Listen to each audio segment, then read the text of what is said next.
అభ్యంతరపడుతుంది. కానీ వినండి, ఈ వ్యక్తి, ఈ ప్రవక్త ఏమిచ్చాడండి ఆయనకి?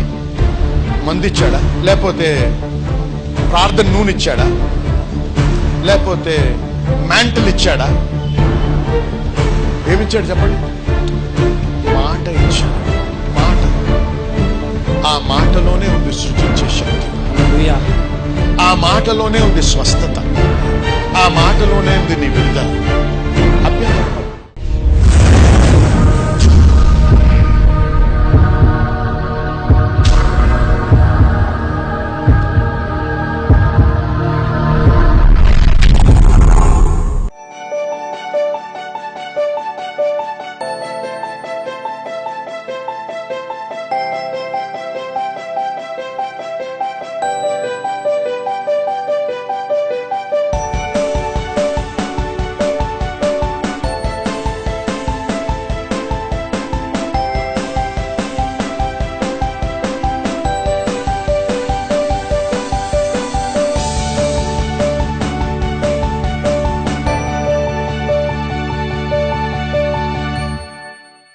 యేసయ్య నిన్న నేడు నిరంతరము ఏకరీతిగా ఉన్నవాడు. ఆది కాండములో దేవుని సృష్టి వాక్యము ద్వారా అయింది కదండి. ఆ సృష్టించగలిగినటువంటి శక్తి ఆ వాక్యంలో ఈ రోజు కూడా, నేడు కూడా కలిగి ఉంది. హల్లెలూయా, హల్లెలూయా, హల్లెలూయా. వాక్యము అనేక స్థలాల్లో నీటితో పోల్చబడ్డది. వాక్యంలో దేవుని యొక్క వాక్యాన్ని, దేవుని యొక్క వాక్యంలో నీటితో పోల్చారు. ఒకటి గమనిద్దాం. యెషయా గ్రంథము 55వ అధ్యాయము 10-11 చదువుదాం. వర్షమును హిమమును, జాగ్రత్తగా వినండి. వర్షము హిమము ఆకాశము నుండి వచ్చి అక్కడికి ఏలాగు మరలక, మళ్ళీ వెళ్ళదన్నమాట పైకి. భూమిని తడిపి చూసారా ఎందుకు వస్తుంది? వర్షము మంచు కూడా ఎందుకు వస్తున్నాయండి? భూమిని తడపడానికి. తడిపి విత్తువానికి విత్తనమును, భుజించువానికి ఆహారమును కలుగుటకై అది చిగిర్చి వర్ధిల్లునట్లు చేయును. అలాగే నా నోట నుండి వచ్చుచున్న వచనమును ఉండెనని నిష్ఫలముగా నా యొద్దకు మరలక అది నాకు అనుకూలమైనదిగా నెరవేర్చును. జాగ్రత్త వినండి. ఇక్కడ ఇంగ్లీష్ లో ఎలాగుంటే దాని నుంచి మీకు బోధిస్తాను. For as the rain cometh down and the snow from heaven, and returneth not thither, but watereth the earth, and maketh it to bring forth and bud, that it may give seed to the sower and bread to the eater. జాగ్రత్త వినండి. ఈ నీరు వచ్చి, వర్షము మంచు భూమి మీదకి వచ్చి నేలను తడిపి, it brings forth అని చూడండి. maketh it to bring forth అంటే కలుగుటకు కావలసిన శక్తిని ఇస్తుంది. It enforces. A force is applied. ఆ శక్తి అక్కడ దానిపైన ఒత్తిడిగా ఉంటుంది. So that life is bursting out. జీవము ఉబ్బుకోవడానికి. విత్తనాలన్నీ మరణించిన లాంటి స్థితిలో ఉంటాయి ఆ భూమి మీద, మట్టిలో. కానీ వర్షం వచ్చినప్పుడు, తడి తగిలినప్పుడు ఏమవుద్దండి? జీవం. ఎంత గట్టి విత్తనమైనా సరే, ఒక్కోసారి రాళ్లతో కొడితే గానీ విరగవు. అటువంటివి కూడా నాటబడినప్పుడు నీరు, ఆ యొక్క మట్టి కలిసినటువంటి ఆ దాంట్లోకి వచ్చినప్పుడు ఆ విత్తనము ఉద్భవించి దాంట్లోంచి నూతనమైనటువంటి ప్రాణం వచ్చి, అక్కడి నుంచి విత్తువానికి విత్తనము, భుజించువానికి ఆహారమును కలిగజేస్తున్నాడు దేవుడు. హల్లెలూయా.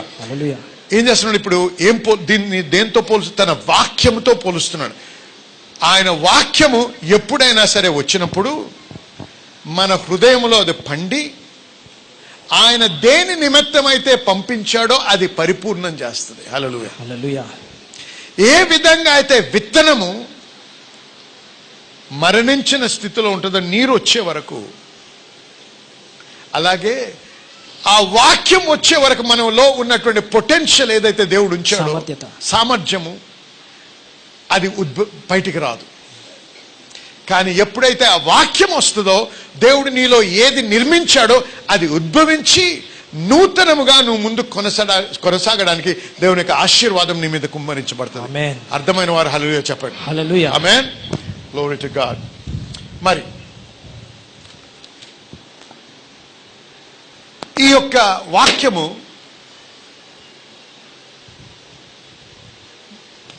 వెల్ ఆఫ్ వాటర్ తో కూడా, వెల్ ఆఫ్ వాటర్ అంటే నీరు, బావిలో ఉన్న నీటితో కూడా పోల్చబడ్డది.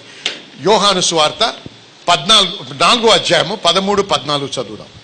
అందుకు యేసు, ఈ నీళ్లు త్రాగు ప్రతివాడును మరలా దప్పికొను. చూసారా, ఈ మామూలు అంటే ఈ నీరు తాగిన వాడు మళ్ళీ దప్పికొను. నేనిచ్చు నీరు త్రాగువాడు వాడెప్పుడును దప్పికొనడు. ఎందుకు? నేను వానికిచ్చు నీరు నిత్య జీవమునకై వానిలో ఊరేడి నీటి బుగ్గగా ఉండునని ఆమెతో చెప్పాను. హల్లెలూయా. చూసారా, ఆ విత్తనం, ఆ వాక్యము ఎప్పుడూ నీరు కలిగిస్తూనే ఉంటది నీకు. హల్లెలూయా, దేవునికి స్తోత్రం. మరి ఏం చెప్పాము? ఈ యొక్క నీరు అనేది అనేక స్థలాల్లో వాక్యంలో గమనించినట్టయితే గొప్ప అద్భుతాలు జరిగించడానికి దేవుడు వాడుకున్నాడు. ఉదాహరణకి నామాను తీసుకోండి. నామాను కుష్ఠరోగి. మరి 2వ రాజుల గ్రంథము 5వ అధ్యాయము, మరి ఇప్పుడు చదవం కానీ నేను చెప్తాను. 10వ వచనము 14వ వచనం చదవచ్చు. ఇక్కడ ఆయన దేవుని యొక్క ప్రవక్త దగ్గరకు వచ్చాడు. ఎందుకంటే ఆ యొక్క అనారోగ్యంను బట్టి. ఎప్పుడైనా మనం దేవుని దగ్గరకు వచ్చినప్పుడు దేవుడు మనకి ఏ విధంగా జవాబు ఇవ్వాలో మనము నిర్ణయించకూడదు. అనేక సార్లు మనం ప్రార్థన చేసినప్పుడు దేవుడు చెప్తాం, ప్రభా ఈ విధంగా చేయండి, ఆయన ద్వారా ఇలా చేయించండి, ఆ విధంగా అవ్వాలి అని చెప్తాం. అలా దేవుడు చేయడు. మన సమస్య తీర్చబడాలంటే మన సమస్య దేవుని చెప్తాం. ఏ విధంగా చేస్తాడో అది ఆయన చిత్తం. అర్థమైన వారు హల్లెలూయా చెప్పండి. ఇక్కడికి నామాను వచ్చాడు. నామాను మరి ఏంటంటే కమాండర్ ఇన్ చీఫ్, సైన్యములకు అధిపతి అక్కడ సిరియా రాజుకి దగ్గర. వచ్చినప్పుడు వినండి జాగ్రత్తగా. సాధారణంగా ఒక దేశపు రాజు ఇంకో దేశానికి వస్తే ప్రోటోకాల్ అంటారు, తెలుసా మీకు? ప్రోటోకాల్ ప్రకారంగా, పద్ధతి ఆచారం ప్రకారంగా మామూలు వ్యక్తులే వెళ్ళి ఆయన్ని ఆహ్వానించకూడదు. ఈ దేశపు యొక్క రాజో ప్రధాని వెళ్ళి ఆయన ఆహ్వానించినప్పుడే అది నిజంగా గౌరవం ఇచ్చినట్టు. కాబట్టి ఈయన చాలా గొప్ప అధికారి. మరి ఆ రోజుల్లో ప్రతి దేశాన్ని ఓడిస్తున్నారు వారు. గడగడ వణికించేటువంటి సైన్యాధిపతి. కానీ కుష్ఠరోగి. ఎక్కడికి వచ్చాడు? తన స్వస్థత నిమిత్తమై దేవుని ప్రవక్త దగ్గరికి వచ్చాడు. వచ్చినప్పుడు ఏమనుకున్నాడు? నేను వచ్చాను కాబట్టి ఆయన నా దగ్గరకు వచ్చి నాతో మాట్లాడి నా మీద చేతులుంచి నన్ను ఈ విధంగా ఆ విధంగా చేస్తాడు అనేటువంటి ఉద్దేశముతో వచ్చాడు. కానీ ప్రవక్త గారు ఏం చేశారు? బయటకు కూడా రాలేదు, హలో చెప్పలేదు. నేను ఈ సంఘానికి ఇంక రానండి, పాస్టర్ గారికి చేయి చెప్తుంటే మొఖం తిప్పుకొని వెళ్ళిపోయాడు అంటారు కొద్దిమంది. నేను స్మైల్ ఇస్తే ఇలా చూశారండి అంటారు. అర్థమవుతుంది మీకు? అనవసరంగా ఒఫెండ్ అవ్వకూడదు. ఒఫెండ్ అంటే అభ్యంతర పడకండి. అభ్యంతరాలు మనకి మన జీవితాన్ని క్షీణింపజేయడానికి వస్తాయి. అభ్యంతర పడకూడదు. వినండి జాగ్రత్తగా. వచ్చాడు ప్రవక్త. ఏం చేశాడు? తన సేవకుడితో కబురు పంపించాడు. నువ్వు వెళ్ళి యోర్దాన్లో 7 సార్లు మునుగు అన్నాడు. నేను వెళ్ళి యోర్దాన్లో మునగాలా? ఈ వ్యక్తి నన్ను వచ్చి హలో కూడా చెప్పడా? నేను ఇంత దూరం నుంచి ప్రయాణం చేశాను, ఆయన కొరకు బంగారం తెచ్చాను, వెండి తెచ్చాను, అనేక దుస్తుల్ని తెచ్చాను, కనీసం గుడ్ మార్నింగ్ అన్నా చెప్పడా? ఆయన కోపానికి నేను ససేమరా చేయను. నా దేశంలో ఇంకా అది మురికి కాలువ లాంటిది యోర్దాను, నా దేశంలో ఇంకా మంచి నీరు ఉంది, అక్కడికి వెళ్తానన్నాడు. ఆగండి. దేనికి వచ్చాడు? ఏ నదిలో మునగాలని తెలుసుకోవడానికి వచ్చాడు ఇక్కడ? చెప్పండి. కాదు, స్వస్థత గురించి వచ్చాడు. దేవుడు ఏ విధంగా స్వస్థత ఇస్తాడో అది ఆయన చిత్తము, ఆయన నిర్ణయం. మన ఉద్దేశం ప్రకారంగా దేవుడు మనకి జవాబునివ్వడు.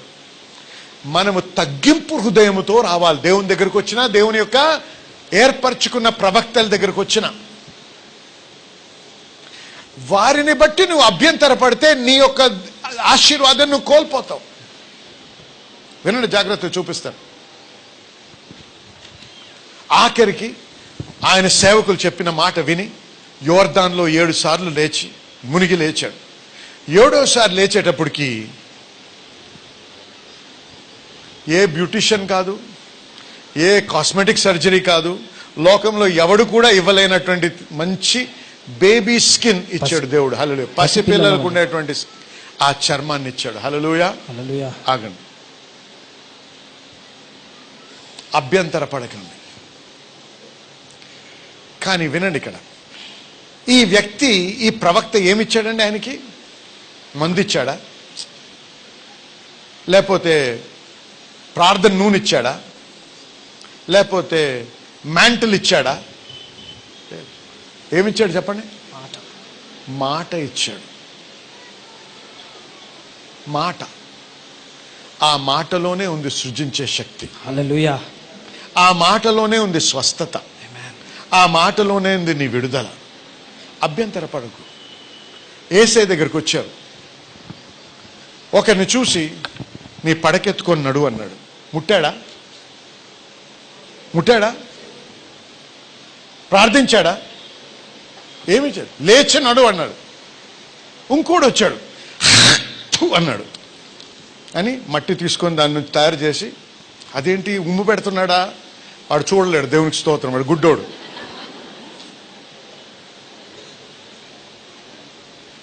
ఆ మన్ను పెట్టాడు. ఇప్పుడు వెళ్ళి కడుక్కో అన్నాడు. చూసారా? నన్నెందుకు ముట్టలేదు పాస్టర్? నన్నెందుకు నూనెతో ప్రార్థన చేయలేదు? ఆయనకి చేశాడు. ఆయన ఎక్కువ ఇచ్చి ఉంటాడు డబ్బు. నీ డబ్బు నీకు స్వస్థత తేదు. నువ్వు పాస్టర్కి ఎంత నీవు? వాక్యము తన శక్తి స్వస్థపరిచేది. నువ్వు డబ్బుతో పాస్టర్ని కొనగలవేమో కానీ దేవుణ్ణి కొనలేవు. అలాగే చెప్పండి. కానీ నిన్ను స్వస్థపరచలేడు కూడా ఆ పాస్టర్. అర్థమైంది మీకు?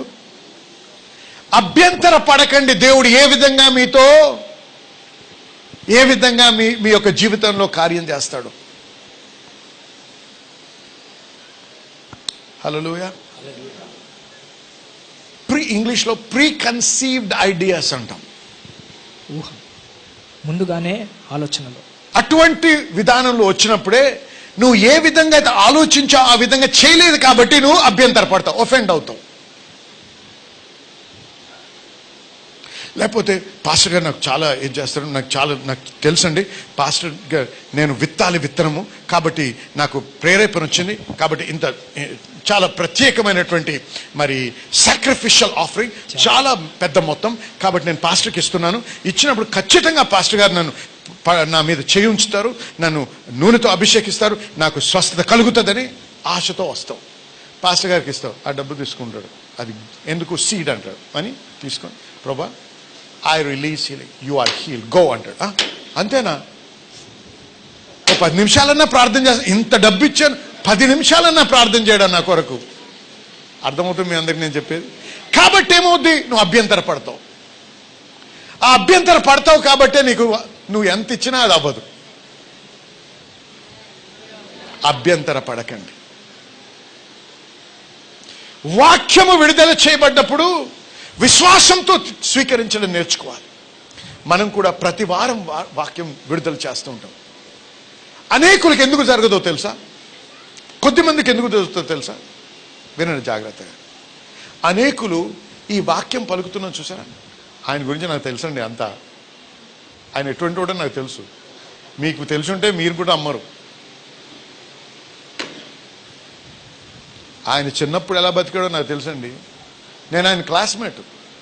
ఎన్ని కార్యాలు చేశాడో, ఎలాగ ఆడాడో ఆటలు, ఎలా చేశాడో అవన్నీ నాకు తెలుసు. ఏమవుతుంది తెలుసా? ఫెమిలియారిటీ అంటారు ఇంగ్లీష్లో. చాలా చనువు, ఎక్కువ చనువు. ఆ చనువుని బట్టి ఎప్పుడు కూడా ఏమన్నారు, తెలుగులో ఒక సామెత ఉంది, దూరపు కొండలు నునుపు, దగ్గరకు వస్తున్నా కొద్ది ఏమవుతుంది, బొడుపులన్నీ కనపడుతూ ఉంటాయి. అందుకే దేవుని యొక్క ప్రవక్తలకి ఎక్కువ దగ్గర అవ్వకూడదు. ఎందుకంటే ఏ మనిషి కూడా పర్ఫెక్ట్ కాదు కదండి. ప్రతి మనిషిలో ఏవో అవకతవకలు ఉంటాయి. అవి తెలిసిన కొలది ఏమవుతుందంటే నీ యొక్క విశ్వాసములో, నీ యొక్క ఆ వ్యక్తిని గుర్తించడంలో నువ్వు కొద్దిగా తొణుకుతావు. వినండి జాగ్రత్తగా. నాకు తెలుసండి ఆయన అలా చేశాడు, ఇలా చేశాడు. స్టేజ్ ఎక్కితే మటుకు గట్టిగా అరిచేస్తాడు, ఏదో 4 మాటలు అంటారు, ఏదో కొద్దిమంది స్వస్థత అంటారు. ఇదంతా ఉట్టి బుటకాలండి. ఆగు, మాట్లాడకముందు నువ్వు దేన్ని బట్టి విమర్శిస్తున్నావు తెలుసా? ఆ చనువుని బట్టి నీ దృష్టిలో అవి లోపాలుగా ఉన్నాయి కాబట్టి నువ్వు నమ్మలేకపోతున్నావు. విను ఓ మాట. దేవుడు ఏర్పరిచిన విధానం ఏంటి? తన ప్రవక్తల్ని వాడుకుంటాడు. దేనికి? ఆయన మాట విడుదల చేయడానికి. హల్లెలూయా, హల్లెలూయా. యేసయ్య రాకడ గురించి దేవుడు ఎలా చెప్పాడండి? యెషయా ద్వారా, తన ప్రవక్త ద్వారా ప్రకటించాడు. దావీదు ద్వారా ప్రకటించాడు. ఆమేన్. ప్రవక్తల్ని తన బూరగా వాడుకుంటాడు దేవుడు. ఆ ప్రవక్తలో లోపాలు లేవని కావు, కానీ పిలుపు ఉంది. మీరు గమనించాల్సింది ఏంటో తెలుసా? ఏ వ్యక్తి అయినా సరే, అది నేనే కావచ్చు, ఇంకెవరైనా, ఆ వ్యక్తికి పిలుపు ఉందా? ఆ వ్యక్తి మీద దేవుని అభిషేకం ఉందా? దేవుని యొక్క కృప ఉందా? దేవుడు ఆయన ద్వారా పని చేస్తున్నాడా? ఆయనకి దగ్గరగా వచ్చి చనువుతో ఆయనలో ఉన్న లోపాలన్నీ కనుక్కోవడానికి రాకూడదు ఎప్పుడు. దాన్ని బట్టి నీకే హాని. వినండి, సారాఫెత్తుకు వచ్చాడు. ఎవరు? ఏలియా. వచ్చినప్పుడు ఆ స్త్రీతో ఏమంటాడు, అమ్మ గ్లాస్ మంచినీళ్ళు తే అన్నాడు. వెళ్ళి తేడానికి వెళ్ళినప్పుడు, అమ్మ ఒక రొట్టె పట్టురా అన్నాడు. ఆమె ఏమంది? మ్యాన్ ఆఫ్ గాడ్ అన్నది. దైవజనుడా అన్నది. ఆగు, ఏమన్నది? గట్టిగా చెప్పాలి. ఆమె గుర్తించింది ఈయనెవరో. నీ గుర్తించడంలో, నువ్వు తెలుసుకోవడంలో, నీకున్న ప్రత్యక్షతలోనే నీ యొక్క విడుదల ఉంది. జాగ్రత్త వినండి, చెప్తాను. ఈ ప్రవక్త గొప్ప ప్రవక్త కదండి,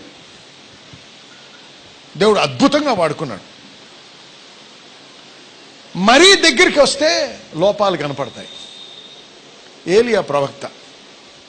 సరే, ఒకరోజు రాజు పంపించాడు 50 మందిని సైనికుల్ని ఒక నాయకుడితో పంపించి ఆయన పట్టురమ్మన్నాడు.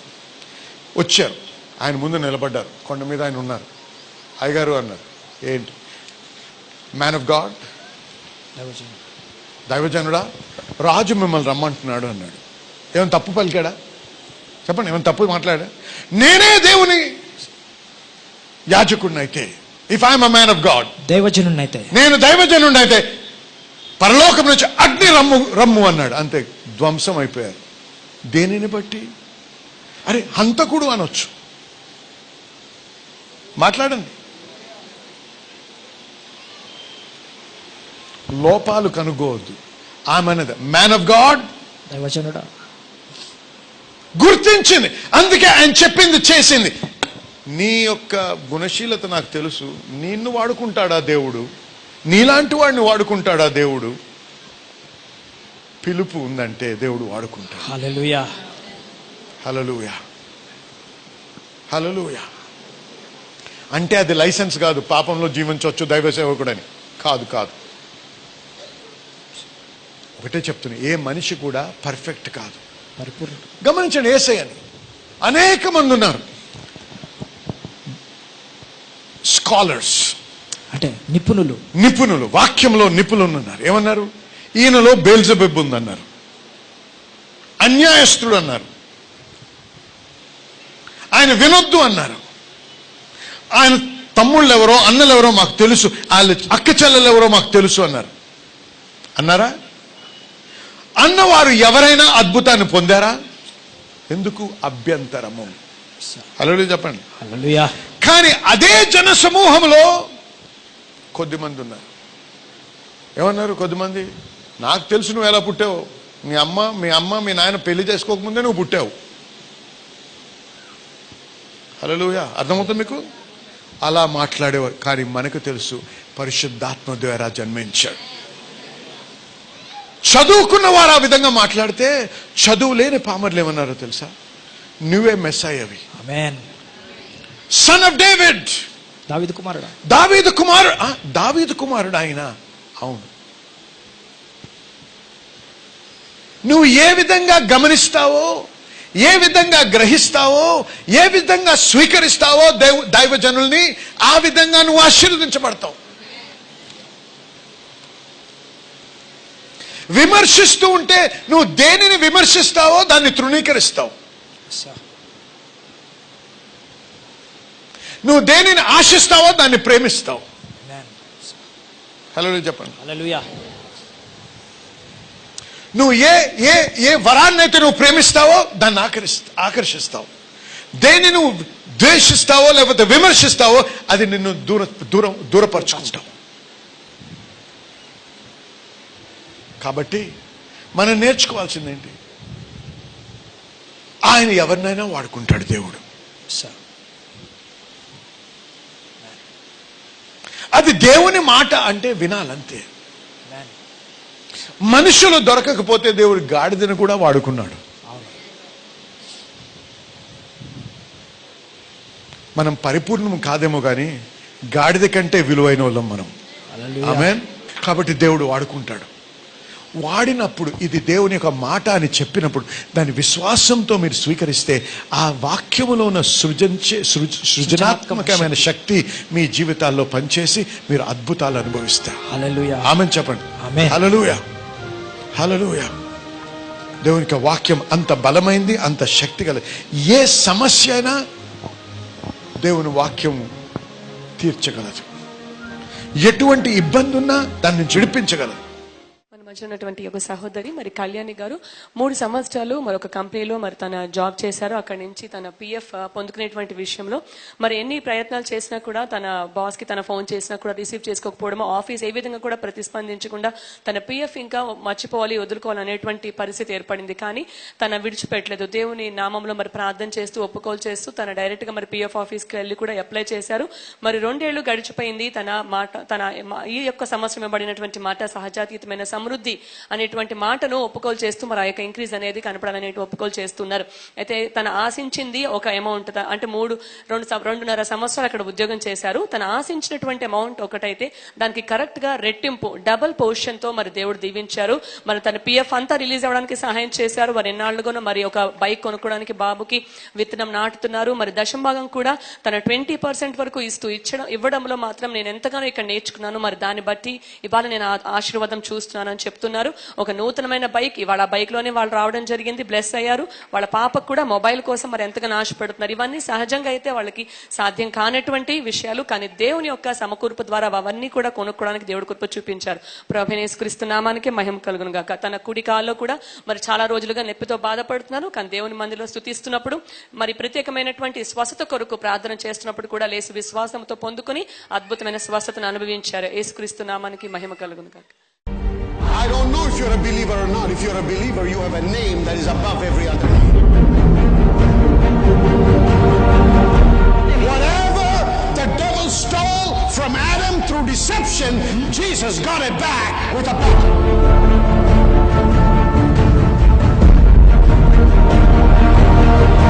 You don't have to say, God, take me, please take me, I can't handle this. That's the cry of a defeated person. I can't handle this anymore, God, please take me away. I'm a waste, Lord. I'm a burden to this man. I'm a burden to my family. I'm a burden. Hey, get up, wake up. If you're still alive, that means God thinks you're valuable and God needs you here. You better wake up and find out why you're still alive and do something for God's glory rather than sit in a corner and cry and say, take me, Lord. Don't be a friend of the devil. Be a child of God who lives in victory. Somebody shout amen.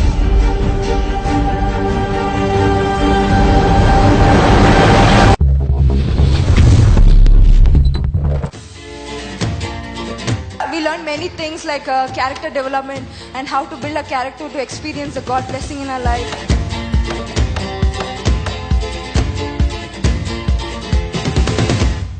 Really blessed to be part of this Dominion International Bible College, because friends, every class was a class full of revelation.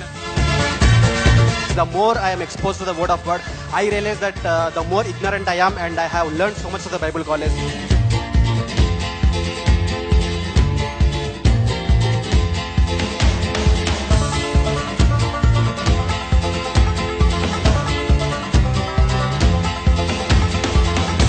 The Bible says, study the word to show yourself approved. Just coming to church, you can't learn much. That actually you need to learn to build your life in God.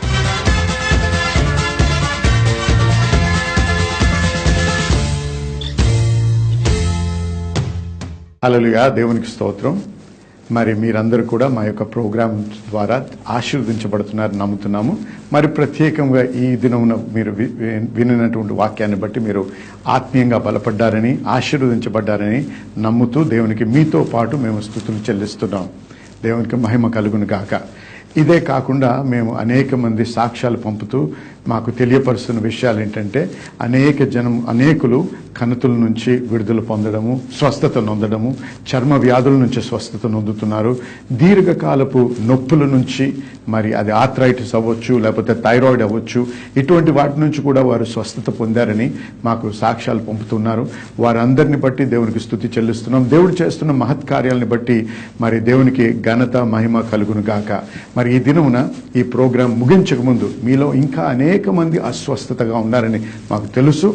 మరి మీ కొరకు ప్రత్యేకించి ప్రార్థన చేయాలని నేను ఆశిస్తున్నాను. కాబట్టి ఈ క్షణం మీతో పాటు ఏకీభవించాలని ఆశిస్తున్నాను. కాబట్టి మీరు ఎక్కడ మీకు నొప్పి ఉన్నా, ఎక్కడ అనారోగ్యం ఉన్నా అక్కడ ఒక చేయి పెట్టుకోండి, ఇంకో చేయి ఆ టీవీ మీద ఉంచండి. మనం కలిసి ప్రార్థన చేద్దాము. ఇద్దరు ఏకీభవించి అడిగి ప్రార్థన చేసినప్పుడు దేవుడు ఖచ్చితంగా అనుగ్రహిస్తానని వాగ్దానం ఇచ్చాడు కదండి.